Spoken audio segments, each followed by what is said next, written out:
A favoured site for the residents, workers and students of Sheffield, Crookes Valley Park was named in 1951 after the Sheffield Old Great Dam was converted into a boating lake. The park boasts wonderful views for picnic goers and nature lovers.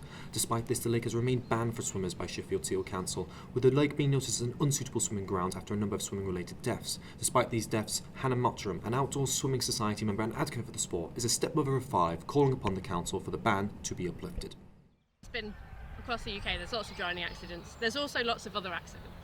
And people dying or having accidents doing things doesn't mean we don't do them. We don't stop driving cars because people have car accidents. We look at how we can improve traffic safety, how we can allow people to do things that are beneficial for them, for like their health, for their physical health, for their mental health, how to allow people to make decisions about those things.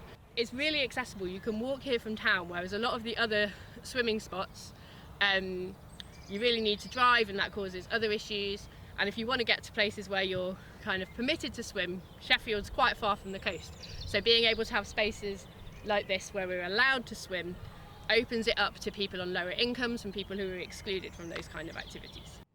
The council has recalled that the ban is for the swimmers' own safety, that signages are in place to advise swimmers against the activity. But like Hannah, many other swimmers agree that the ban is more harmful than good.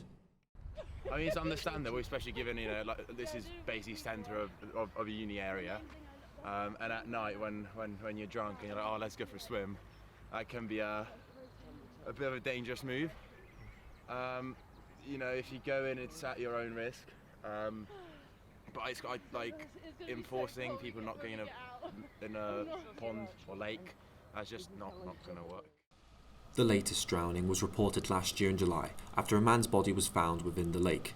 To avoid recurring instances, the council has maintained its decision to ban swimming and increase signages, fencing and warnings, especially as summer draws closer and the temptation to swim in the lake increases.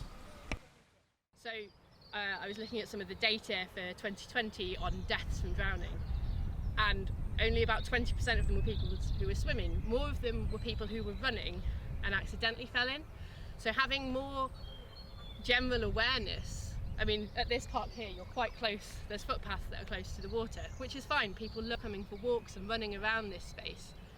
But if we had increased awareness about what to do if you fall into the water, rather than signs saying don't, because most of the people who drown didn't mean to go in the first place.